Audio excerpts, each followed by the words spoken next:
Makhal Mathel, Manipur.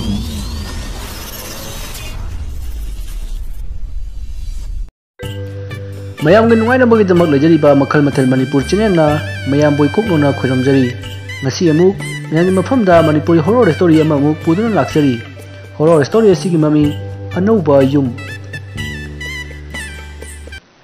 Lukhoi mbung mapau yamna phaba minungsi chawba nupa amani magi nuksiraba nupi amadi nuksiraba macha nupi henthoi koba ama lei. Lukhoi na leiriba yum asi saba kuidriba Anouba yum amani. Yum asi sangaba tha fadri lukhoidi mag office da pung mapan khara helakpadagi chakkhraga pung mari khara helakpada mayumda halai noma lukhoigi macha nupi henthoina school dagi halakpada magi kadu mi ama leibagi sahum ama phanglami matamduda henthoina mama oroboi khanduna ima kauduna magi kada sangsilli adu angakpadi ka aduda mi kanamata leiramkhidi aduga mi leirambagi khudamsu amatta phangde henthoi ngahangak sani henthoi kainone hojikta mi lekhibagum tawkhibani kanamta leiramji sibu kamai tawri jano matam aduda henthoi mama kauki mama na henthoi gi khonjal tabada maninlomdegi henthoi gi mama na icha halabo ima lae haiduna henthoi gi kala changakhi henthoi mama da hairai mama aina school halakpada aigi ka se yoksilakpada aigi kasida mi leibagum tawkhibani aduga changakpadadi kanamta layamdiye ado mama kari orjano ngahano masuya chakhumda chak charoga aigi kala changakpada aigi lairik singse mina payambagi mawongdane ichai chekhairami aduga aina hek paba wari macha adusu phaktoaga lerami kanana orjano matam maduda henthoigi mama na hairai icha thoi nangi wakana oiramgani da nangna lairik chingdu chakhairaga kawdagi losilamdaba oiramgani da asumna mama macha wari sanari ngai henthoi mapa lukhoi office tagi halaga imung da changai matam maduda lukhoina henthoi gi kada henthoi gi mama masana wari sanaba du taduna henthoi gi kada changai aduga hairi namana za kari wari sarinone magi nupina o henthoi se mana school halakpada magi ka asida mi lebagi makhol tai haine henthoi baba asengbani sigi ekhoi gi yumse leiba kijare bul leiba maliko matam maduda lukhoina icha thoibi hojiki matam sidabu kaidagi butnoda nangi wakhana oiramgani da asumna henthoina tamliba pawadu karimta thawa sakhidi asumna matam adu hokhiduna numidangi matam jorakle henthoi magi kada lairik pari magi mamasu chakhumda chak thongli lukhoisu yumjai kada thariba sofa du da phamduna office ki che chang khara yengli matamdu thawal jamna farai henthoi lairik pariba kadugi oirom thangba nakanda thongnau ama lei henthoi lairik parinai matamduda thongnau adugi mapalomda kanagumba ama lepagi mami tai henthoi thongnau romda yengthorokpada kanasu lairamde henthoi haifet chingnarabduna thongnau adugi manakta changsilli matamduda thongnau adugi mapalomda mi ama chenkhibagi makhol taki henthoi du swai lauki thongnau adu phatlama thingjinduna pona pansali ardagi maha kiduna mamana chak thongliba chakhumlomda chatuna mamana chak thongliba aduda yausilli matam maduda mamana icha thoibi lairik parso yadro nangbo matam maduda henthoina hari mama ai thanta ka aduda leiba kiye hojiksu aina lairik pari ngaida aigi thongnaw adugi mapalomda mi ama lepagum tawkhi aina yengtho ubadadi leiramde aduga aina thongnaw manakta changsilubada mapalomda mi ama chenkhibagi makhon tai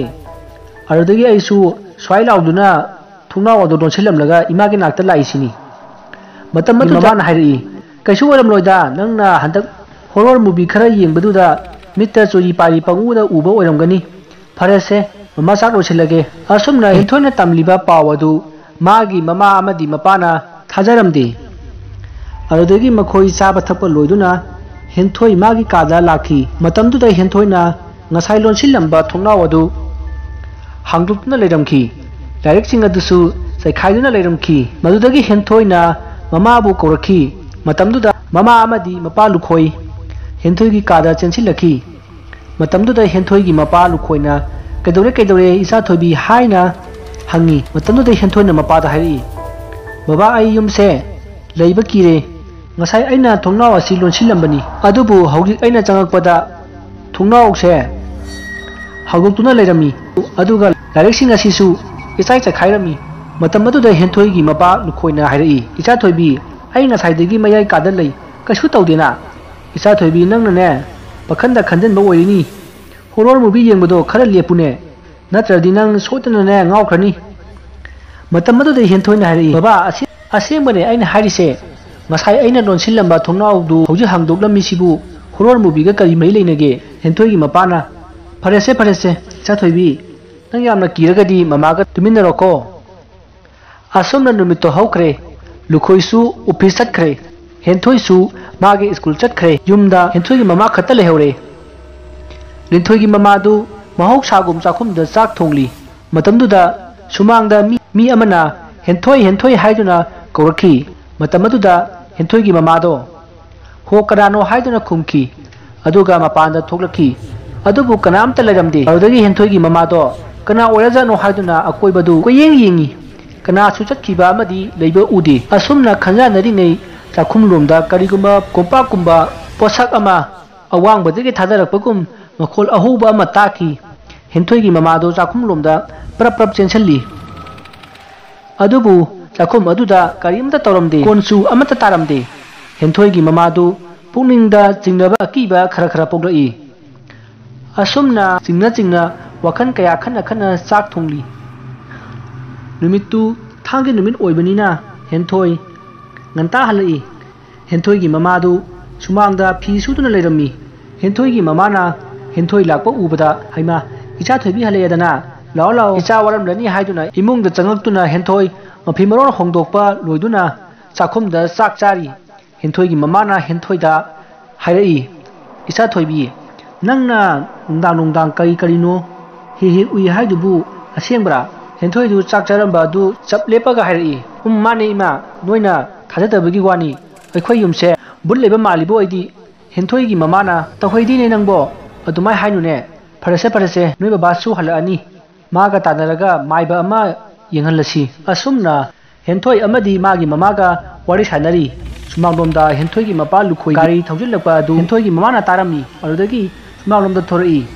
matamduda lukhoina magi mamanaba Dr. Doren puduna lakpa du henthoi gi mamana urami matam aduda henthoi gi mamana hairi haima Dr. Doren su yawra idana karomdagi no itha thajadana matam aduda Dorena icha masangam dena mataw lukhoina haibaduda laimine asumna hairakpadu gi mamado puningda kaya nungaibadi oikhide maramdi tawriba thodokse doctor na haiba ngamgadaba natte haibadu henthoi gi mamana khangi adubu magi mapuroibana pur abanina kari hairuni adugi sumathakta magi mapuroibagasu lunatinari asumna sumangda wari sanaramadi imungda changasi haiduna changakhi henthoi gi mapa lukhoina hairai henthoi di kai lege kauthora o mana kari no tawido saikri oiba jala haibado mataw dorenda yenghangena matawche pura inine matamdu dai henthoi gi mamana hoi kauthora ke haiduna henthoi gi kada changakhi henthoi su skun halakpagi phamungda pothaduna leirami henthoi gi mamana henthoi bu kadagi kauthoraptuna dorenda yenghalami dorena henthoi da magi yengpham thokpa layeng yengba loraduna lukhoida hairai mataw kadai dagi saikri no da kaisumta problem laite kaisu taroida turengi wa tabada lukhoina hairai karai dagi aidi pakalurabane nungdang hek tawbaga but thoe sinabu karino ko kase ngawko jani matamatu da Dr. Doren hairai e mataw lukhoi adudi maya panjida amta yengthudana matamnu da lukhoina haujipu kai dagi bunno da nangsu mi khwai doctor di but press se thajadi ye nang di but ka si yam thajari ba jani ne lukhoina karem ka thaina duna hairak pawadu tabada Doren na makha tarai asengmani ko aine but se imita uba yawkhrabani thajadaba tawnu maiba tanu ko adudi aisu hannaba tawrage yumda mi yengadaba lehowi asumna Dr. Doren mayumda hankhre lukhoi amadi henthoi gi mama makhoi ani yumyai gi kada leiri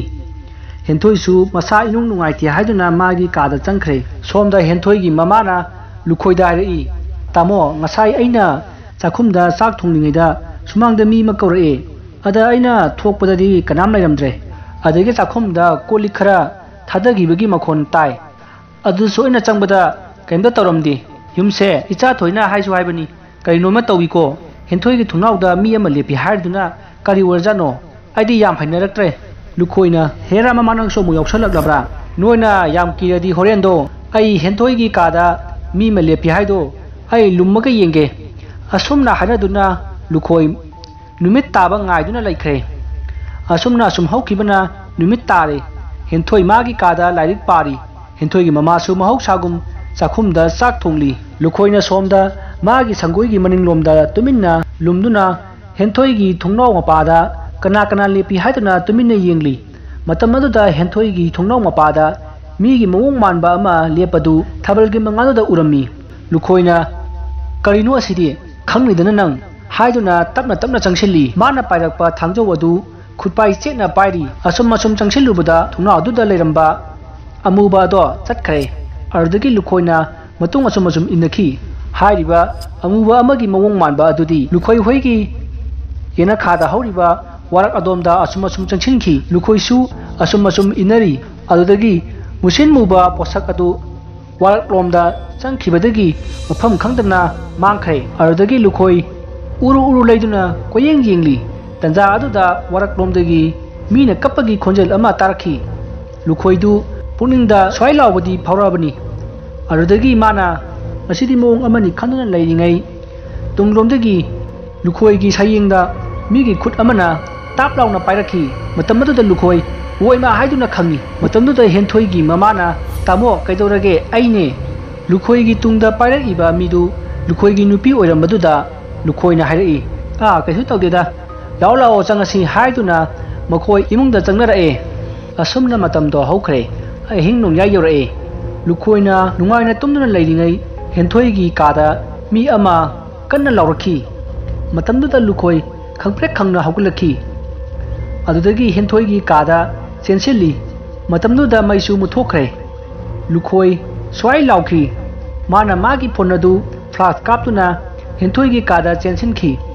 ꯃꯇꯝ ꯑꯗꯨꯗ ꯀꯥꯗꯗꯤ ꯀꯅꯥꯃꯠꯇ ꯂꯩꯔꯝꯗꯦ ꯃꯇꯝꯗꯨꯗ ꯂꯨꯈꯣꯏ ꯍꯦꯟꯊꯣꯏ ꯑꯃꯗꯤ ꯃꯥꯒꯤ ꯅꯨꯄꯤꯕꯨ ꯀꯟꯅ ꯀꯧꯈꯤ ꯃꯇꯝꯗꯨꯗ ꯆꯥꯛꯈꯨꯝꯂꯣꯝꯗ ꯃꯤ ꯑꯅꯤ ꯀꯟꯅ ꯀꯞꯄꯛꯈꯤ ꯃꯗꯨꯗꯒꯤ ꯂꯨꯈꯣꯏꯗꯣ ꯆꯥꯛꯁꯪꯂꯣꯝꯗ ꯀꯟꯅ ꯆꯦꯟꯁꯤꯟꯈꯤ ꯃꯇꯝꯗꯨꯗ ꯍꯦꯟꯊꯣꯏ ꯑꯃꯗꯤ ꯍꯦꯟꯊꯣꯏꯒꯤ ꯃꯃꯥꯗꯣ ꯃꯈꯣꯏꯒꯤ ꯌꯨꯝ ꯑꯗꯨꯗ ꯂꯩꯕ ꯍꯧꯗꯣꯡ ꯑꯗꯣ ꯁꯦꯠꯇꯨꯅ ꯆꯥꯔꯝꯈꯤ ꯂꯨꯈꯣꯏꯅ ꯆꯪꯉꯛꯄ ꯑꯗꯨ ꯎꯕꯗ ꯍꯦꯟꯊꯣꯏꯅ ꯑꯍꯤꯡ ꯁꯥꯔꯕ ꯃꯆꯤꯟꯗꯨ ꯍꯤꯒꯠꯂꯛꯈꯤ ꯃꯗꯨ ꯎꯔꯨꯕꯗ ꯂꯨꯈꯣꯏꯗꯣ ꯀꯤꯗꯨꯅ ꯌꯨꯝꯌꯥꯏꯒꯤ ꯀꯥꯔꯣꯝꯗ ꯀꯟꯅ ꯆꯦꯜꯂꯛꯈꯤ ꯃꯇꯝꯗꯨꯗ ꯂꯨꯈꯣꯏꯗꯣ ꯎꯞꯁꯤꯟꯗꯨꯅ ꯇꯨꯈꯤ ꯃꯇꯝ ꯑꯗꯨꯗ ꯂꯨꯈꯣꯏꯅ ꯇꯨꯁꯤꯟꯕꯗꯒꯤ ꯅꯣꯡꯈꯠꯂꯛꯄꯗ ꯍꯦꯟꯊꯣꯏ ꯑꯃꯗꯤ ꯃꯥꯒꯤ ꯅꯨꯄꯤ ꯂꯦꯞꯇꯨꯅ ꯂꯩꯔꯝꯈꯤ ꯂꯨꯈꯣꯏꯅ ꯅꯃꯥ ꯅꯆꯥ ꯀꯥꯏ ꯂꯩꯔꯨꯒꯦ ꯑꯩꯅ ꯉꯁꯥꯏꯗꯒꯤ ꯀꯧꯔꯤꯁꯦ ꯇꯥꯗ꯭ꯔꯣ ꯑꯁꯨꯝꯅ ꯂꯨꯈꯣꯏꯅ ꯋꯥ ꯉꯥꯡꯂꯤꯉꯩ ꯂꯨꯈꯣꯏꯒꯤ ꯅꯨꯄꯤꯅ ꯂꯨꯈꯣꯏꯕꯨ ꯃꯈꯧꯔꯤ ꯃꯦꯠꯈꯤ ꯃꯆꯥꯅꯨꯄꯤ ꯍꯦꯟꯊꯣꯏꯅ ꯂꯨꯈꯣꯏꯒꯤ ꯃꯈꯨꯠ ꯑꯗꯨ ꯐꯥꯔꯝꯃꯤ ꯂꯨꯈꯣꯏꯗꯨ ꯐꯨꯡꯒꯠꯇꯨꯅ ꯋꯥꯕꯅ ꯃꯁꯥꯗꯣ ꯍꯨꯃꯥꯡ ꯀꯥꯡꯂꯦ ꯑꯁꯨꯝꯅ ꯇꯧꯔꯤꯉꯩ ꯍꯦꯟꯊꯣꯏ ꯑꯃꯗꯤ ꯍꯦꯟꯊꯣꯏꯒꯤ ꯃꯃꯥꯅ ꯂꯨꯈꯣꯏꯕꯨ ꯀꯟꯅ ꯅꯣꯝꯗꯨꯅ ꯍꯧꯗꯣꯔꯛꯄꯗꯒꯤ ꯂꯨꯈꯣꯏ ꯃꯤꯀꯞ ꯊꯣꯔꯛꯂꯦ ꯃꯁꯥꯗꯨ ꯍꯨꯃꯥꯡꯅ ꯄꯨꯡꯂꯨꯞ ꯂꯨꯞꯂꯝꯃꯤ ꯃꯇꯝꯗꯨꯗ ꯂꯨꯈꯣꯏꯅ ꯍꯥꯏꯔꯛꯏ ꯃꯃꯥ ꯑꯩ ꯍꯌꯦꯡꯃꯛ ꯃꯥꯏꯕ ꯑꯃ ꯇꯥꯟꯅꯔꯨꯗ꯭ꯔꯕ ꯌꯥꯗ꯭ꯔꯦ ꯑꯁꯤ ꯍꯥꯏꯗꯨꯅ ꯃꯃꯪꯗ ꯃꯥꯅ ꯇꯧꯈꯤꯕ ꯊꯧꯗꯣꯛꯁꯤꯡ ꯑꯗꯨ ꯇꯝꯈꯤ ꯑꯁꯨꯝꯅ ꯑꯍꯤꯡꯗꯨꯃ ꯍꯧꯈ꯭ꯔꯦ ꯃꯊꯪꯒꯤ ꯅꯣꯡꯉꯥꯜꯂꯛꯄꯗ ꯂꯨꯈꯣꯏꯅ ꯃꯥꯏꯕ ꯀꯧꯕ ꯆꯠꯈꯤ ꯃꯥꯏꯕꯒꯤ ꯌꯨꯝ ꯌꯧꯗꯨꯅ ꯃꯥꯏꯕꯗ ꯋꯥꯔꯤ ꯄꯨꯝꯕ ꯇꯝꯂꯦ ꯃꯇꯝ ꯑꯗꯨꯗ ꯃꯥꯏꯕ ꯑꯗꯨꯅ ꯃꯃꯤꯠ ꯎꯏꯁꯤꯟꯗꯨꯅ ꯀꯔꯤꯒꯨꯝꯕ ꯈꯔ ꯌꯦꯡꯈꯤ ꯑꯗꯨꯒ ꯃꯃꯤꯠ ꯄꯥꯡꯊꯣꯛꯂꯛꯂꯒ ꯍꯥꯏꯔꯛꯏ ꯏꯕꯨꯡꯉꯣ ꯅꯪꯒꯤ ꯌꯨꯝꯁꯦ ꯂꯩꯐꯝ ꯈꯔ ꯁꯣꯛꯑꯦꯅꯦ ꯃꯗꯨꯅꯅꯤ ꯅꯪꯒꯤ ꯌꯨꯝꯗ ꯐꯠꯇꯕ ꯊꯧꯗꯣꯛ ꯀꯌꯥ ꯊꯣꯛꯂꯤꯕꯗꯣ ꯑꯁꯨꯝꯅ ꯃꯥꯏꯕ ꯑꯗꯨꯅ ꯂꯨꯈꯣꯏꯗ ꯌꯨꯝ ꯑꯗꯨ ꯂꯥꯏꯐꯝ ꯁꯣꯛꯏ ꯑꯖꯥ ꯄꯨꯖꯥ ꯈꯔ ꯇꯧꯊꯣꯛꯑꯒ ꯐꯅꯤ ꯍꯥꯏꯔꯛꯈꯤ ꯃꯗꯨꯗꯒꯤ ꯂꯨꯈꯣꯏꯅ ꯃꯥꯏꯕꯅ ꯍꯥꯏꯕꯒꯤ ꯃꯇꯨꯡ ꯏꯟꯅ ꯃꯥꯒꯤ ꯌꯨꯝꯗ ꯃꯥꯏꯕ ꯑꯗꯨꯕꯨ ꯀꯧꯗꯨꯅ ꯑꯖꯥ ꯄꯨꯖꯥ ꯀꯌా ꯇꯧꯈꯤ ꯃꯗꯨꯗꯒꯤ ꯌꯨꯝ ꯑꯗꯨꯗ ꯐꯠꯇꯕ ꯊꯧꯗꯣꯛ ꯑꯃꯠꯇ ꯊꯣꯛꯈꯤꯗ꯭ꯔꯦ ꯋꯥꯔꯤ ꯑꯁꯤ ꯃꯇꯥꯡ ꯑꯁꯤꯗ ꯂꯣꯏꯖꯔꯦ